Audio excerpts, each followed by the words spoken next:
फैक्टोनॉमी। आज हम बात करेंगे भारतीय संविधान के भाग 17 की।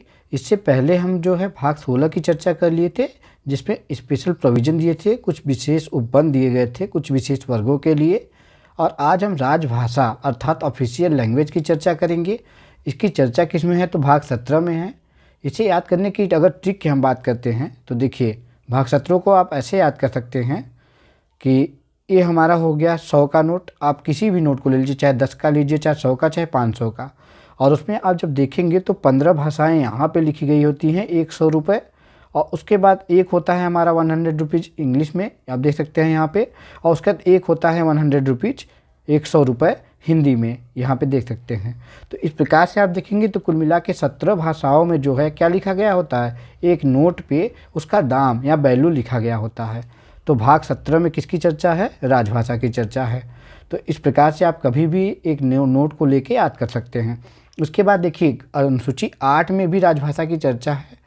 अनुसूची 8 में तो 8th शेड्यूल में चर्चा है। तो 8 अनुसूची कैसे याद करेंगे? 7 और 1 8 होता है।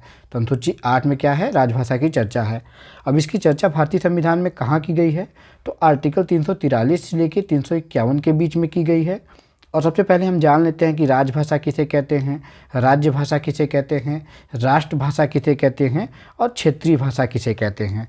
तो देखिए, सबसे पहले हम देखते हैं तो राजभाषा हमारा जो होता है, तो जिस भाषा में सरकारी कामकाज होते हैं या पेपर वर्क होता है उसे हम क्या कहते हैं? ऑफिशियल लैंग्वेज कहते हैं। और उसके बाद फिर जैसे हिंदी हो गया, इंग्लिश हो गया, ये ऑफिशियल लैंग्वेज है। उसका स्टेट लैंग्वेज जो होता है, जो राज्य की प्रसिद्ध भाषा होती है उसे कहते हैं, जो जैसे गुजरात में गुजराती, महाराष्ट्र में मराठी, और जो हिंदी बेल्ट के क्षेत्र में हिंदी, और उसके बाद उर्दू, मैथिली अगर देखेंगे तो मिथिला वाले क्षेत्र में, उसके बाद फिर बंगाली, बंगाल वाले क्षेत्र में। तो ये राज्य की प्रसिद्ध भाषा जो होती है उसे राज्य भाषा कहते हैं। उसका राष्ट्रभाषा क्या होता है कि नेशनल लैंग्वेज, हमारे संपूर्ण देश में जो सबसे प्रसिद्ध भाषा होती है उसे हम नेशनल लैंग्वेज कहते हैं। देखिए, प्रसिद्ध तो ऐसे हिंदी है, लेकिन भारत में किसी भी भाषा को राष्ट्रभाषा का दर्जा नहीं दिया गया है। उसके बाद फिर अगर देखते हैं तो क्षेत्रीय भाषा किसे कहते हैं? तो क्षेत्रीय भाषा देखेंगे तो उसे लोकल लैंग्वेज कहते हैं, जो क्षेत्र विशेष में भाषा बोली जाती है। जैसे आप जो पश्चिमी यूपी है और बिहार वाले क्षेत्र में देखेंगे तो भोजपुरी बोली जाती है।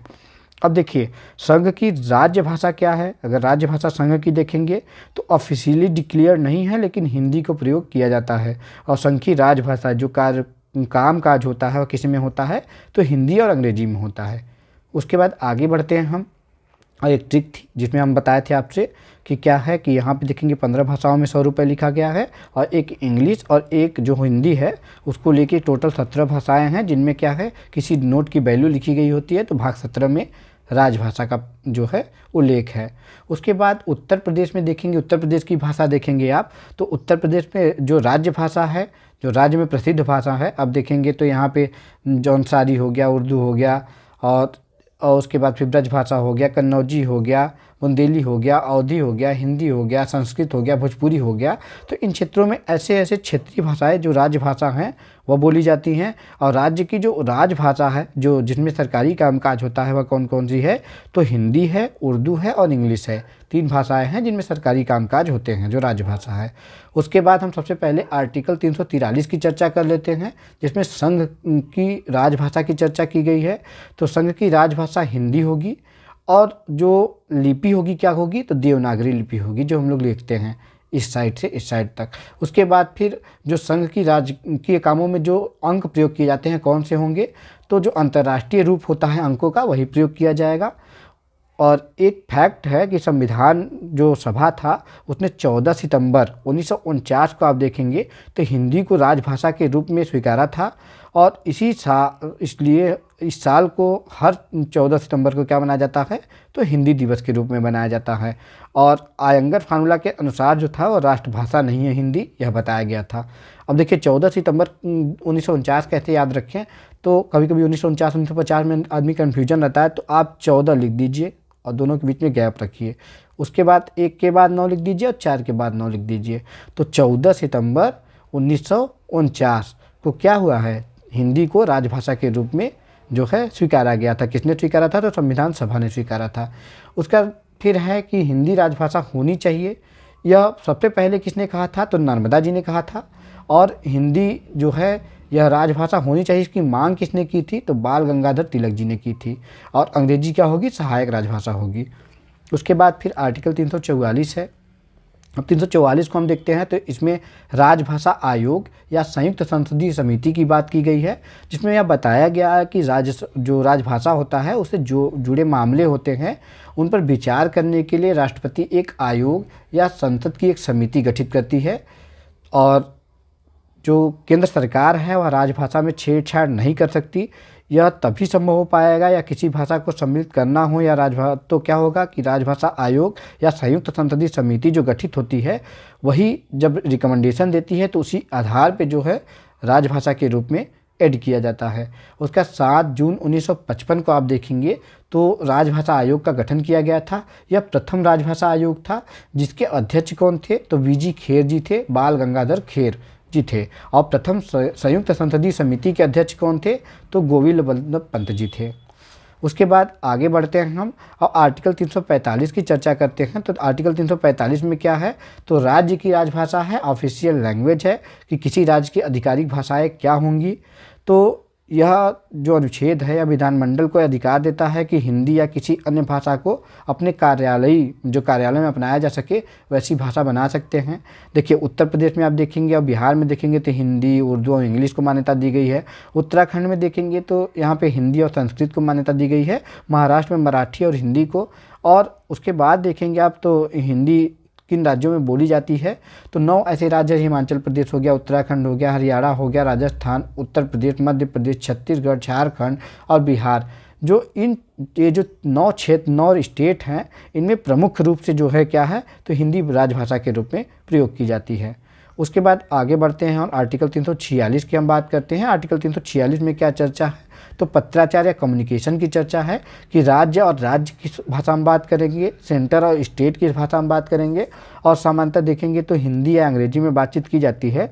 तो ऐसे संचार इस्तेमाल किए जाने वाली भाषा का निर्धारण होता है जो राष्ट्रपति करते हैं और राष्ट्रपति के फैसला आने तक जो है अंग्रेजी भाषा का इस्तेमाल किया जाता है। उसके बाद फिर आर्टिकल 347 है। इसमें यह बताया गया है कि राज्य की जनसंख्या, अगर बहुत बड़ी जनसंख्या मांग कर रही है कि इस भाषा को राज्य की आधिकारिक भाषा के रूप में मान्यता दिया जाए तो उसकी जो है मांगें स्वीकार की जाएंगी और उस भाषा को राज्य की एक आधिकारिक भाषा के रूप में मान्यता दी जाएगी। उसके बाद आर्टिकल 348 है जिसमें यह बताया गया है कि सर्वोच्च न्यायालय या प्रत्येक उच्च न्यायालय में सभी कार्रवाई जो होगी अंग्रेजी भाषा में होगी। और जब तक संसद इस पर कोई अन्यथा कानून ना बना दे या फिर कोई अन्य कानून ना बना दे कि किस, देखेंगे जैसे मान लीजिए अगर हिंदी में कराना होगा तो संसद का कानून बनाएगी तो हिंदी में होगा, तमिल में कराना होगा तो तमिल में कानून संसद बनाएगी तब तमिल में होगा। तो इस प्रकार से संसद कानून बनाती है तभी जाके होगा, अन्यथा क्या होगा? तो किसी भी न्यायालय में होगा जो वह 348 के तहत क्या होगा? तो अंग्रेजी में होगा। और सबूत और गवाह लोकल लैंग्वेज में प्रस्तुत किए जा सकते हैं या फिर जो राजभाषा होते हैं उनमें प्रस्तुत किए जा सकते हैं। तो जैसे हिंदी में दे सकते हैं, तमिल में दे सकते हैं सबूत या गवाह, तो इस प्रकार से हो सकता है। उसके बाद आर्टिकल 349 है। अब देखिए आर्टिकल 349 में क्या है? तो भाषा से संबंधित कुछ कानूनों के अधिनियम के लिए विशेष प्रक्रिया दी गई है और यह बताया गया है किसी विशेष राज्य या केंद्रशासित प्रदेश में आबादी के एक बड़े हिस्से द्वारा बोली जाने वाली जो भाषा होती है उसको संरक्षण और संवर्धन करने के लिए सुनिश्चित किया गया है। और इसका प्राथमिक उद्देश्य क्या है? तो जो भाषाई अल्पसंख्यक होते हैं, जैसे मान लीजिए बोडो बहुत कम लोग बोलते हैं, डोंगरी बहुत कम लोग बोलते हैं, मैथिली बहुत कम लोग बोलते हैं, तो उनके हितों की रक्षा करना और उनकी भाषाओं को संरक्षण प्रदान करना जो होता है और विकास सुनिश्चित करना इस आर्टिकल में, आर्टिकल 349 में इसको दिया गया है। आर्टिकल 350 की बात करें तो इसमें दिया गया है शिकायतों के निवारण के लिए अव्यवेदन या में उपयोग की जाने वाली जो भाषा होगी, अर्थात जो हम शिकायत दर्ज करेंगे वो किस भाषा में प्रयोग करेंगे, मतलब कि जो व्यथा होगी या शिकायत होगी वो किस भाषा में दर्ज की जाएगी, इसके बारे में आर्टिकल 350 में बताया गया है। उसका आर्टिकल 350A है जिसमें प्राथमिक शिक्षा मातृभाषा में दी जाएगी। देखिए अल्पसंख्यक जो होते हैं उनकी जैसे अब आप देखेंगे तो 2 प्रकार के अल्पसंख्यक होते हैं, एक तो धार्मिक अल्पसंख्यक होते हैं और एक जो होते हैं भाषाई अल्पसंख्यक होते हैं। भाषाई अल्पसंख्यक, तो धार्मिक अल्पसंख्यक जो हो गए वो तो मुस्लिम हो गए, सिख हो गए, ईसाई, जैन, पारसी, बौद्ध हो गए। और जो भाषाई अल्पसंख्यक है उसमें क्या है? हिंदी बहुत बड़े क्षेत्र में बोली जाती है लेकिन सिंधी बहुत छोटे क्षेत्र में बोली जाती है, डोगरी बहुत छोटे क्षेत्र में बोली जाती है और बोडो बहुत छोटे क्षेत्र में बोली जाती है। तो ऐसे जो भाषाएं आप देखेंगे तो इनमें प्राथमिक शिक्षा जो मातृभाषा में दी जाएंगी तो ए 350A में यही बताया गया है कि इनके संरक्षित करने की, जो अगर देखेंगे अल्पसंख्यक हैं, भाषाई अल्पसंख्यक हैं, उनके संरक्षण के लिए बताया गया है। उसके बाद आर्टिकल 350B जो है इसमें बताया गया कि भाषाई अल्पसंख्यकों के लिए एक विशेष अधिकारी का प्रावधान करता है, जिसे भारत में भाषाई अल्पसंख्यकों के लिए एक आयुक्त के रूप में जाना जाता है।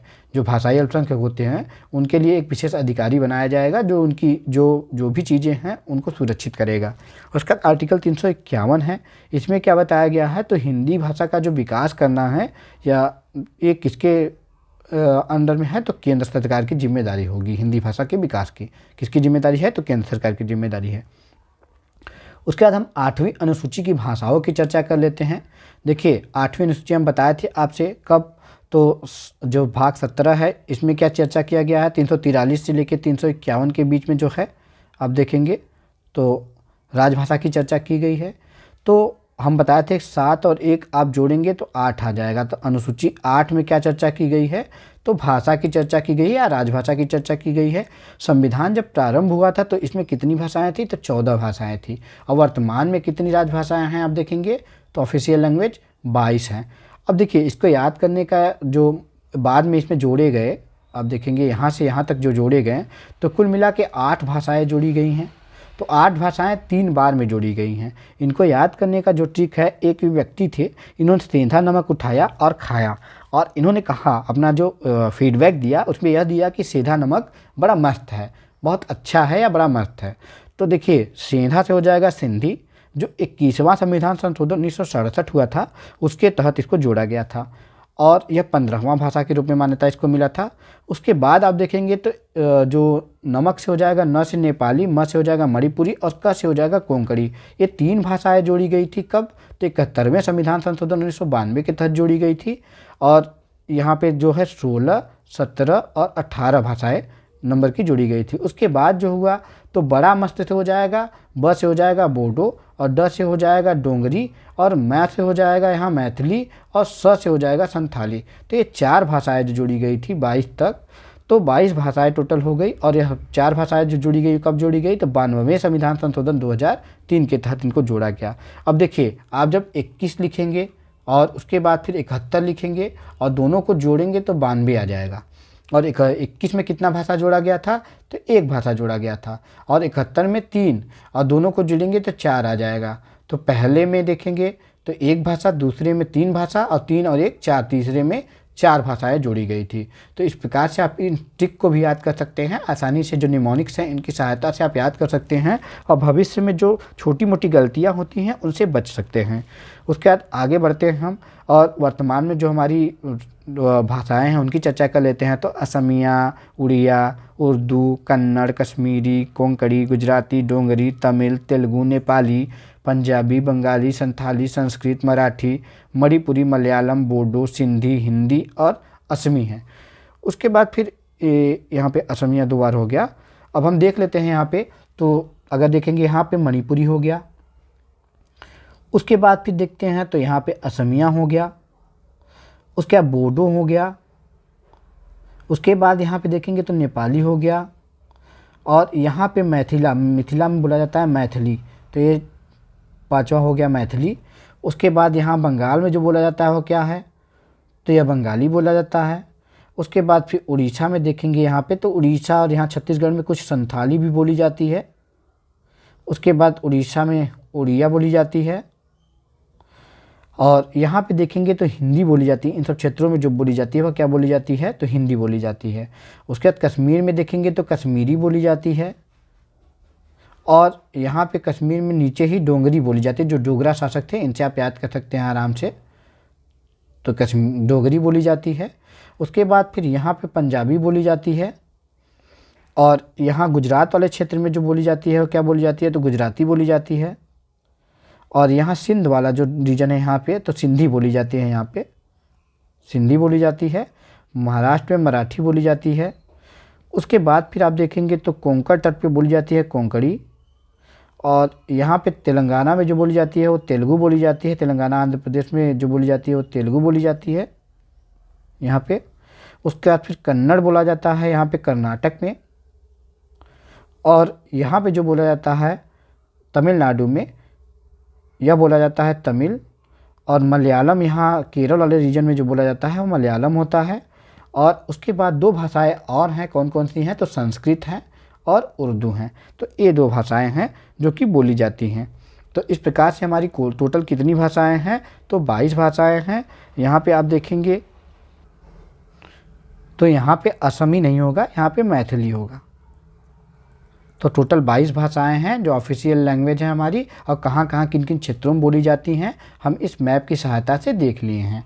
उसके बाद आगे हम देखते हैं शास्त्रीय भाषाएं। तो शास्त्रीय भाषाएं किन्हें कहते हैं पहले, तो वे प्राचीन भाषाएं जिनका इतिहास लगभग 1500 से 2000 साल पुराना रहा हो और जिनके साहित्यिक इतिहास समृद्ध रहे हों और उपलब्ध रहे हों, ऐसी भाषाओं को क्या कहते हैं, तो साहित्यिक भाषाएं कहते हैं।